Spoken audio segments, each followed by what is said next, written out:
kar prepričan, da bo vožnja dosti dobra za medaljo. Kazali je tudi, da bo že mogoče zlata, ampak res to je neverjetno. Ne moram opisati besedam mojih čustev, to je, ne vem, ne moram povedati. Jaz sem presrečen. Ne vem, če sem več pričakoval, ampak v kanuju mislim, da več takih bolj odmevnih rezultatov. Vedel sem, da se bo kajak tudi zelo dober.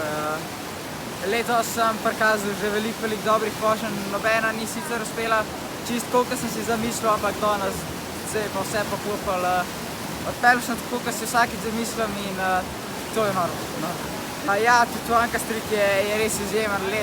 Lansko leto in letošnjo sezono je neverjeten.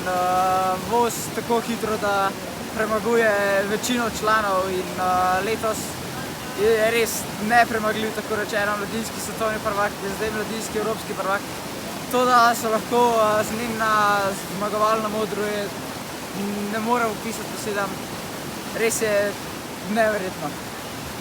Ja, proga je zahtevna, odvisna od tekmovalca. Meni je bila tale mogoče, eni deli so bili res zelo zahtevni.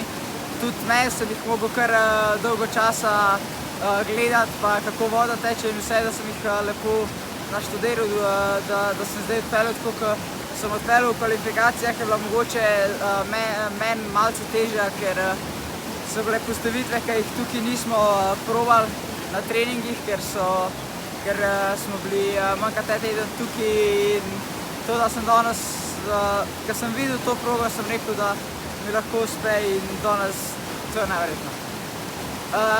Ja, drugače ne najrajše veslam na tej progi, ker ni po mojem okusu, ampak očitno tekmujem dobro na tej progi in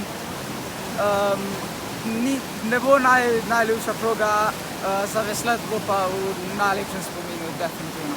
Res je, štartam vse možne discipline, ker mi to, ne bom rekel ustreza, ampak res rad veslam vse stvari in vsaka medalja ti pove, da se da, da se lahko in to, da mi je danes uspel, je res dokaz, da se da. Probal bom seveda še danes popoldne imamo še ekstremni slalom, kvalifikacije in potem jutri še polfinale kanu, upam, da tudi finale. Jaz bom dal vse od sebe, kar bo. Vem, da sem med favoriti v kanuju, mogoče celo prvi favorit, ampak treba pokazati najboljšo vožnjo in jaz se res veselim jutrišnjega dne.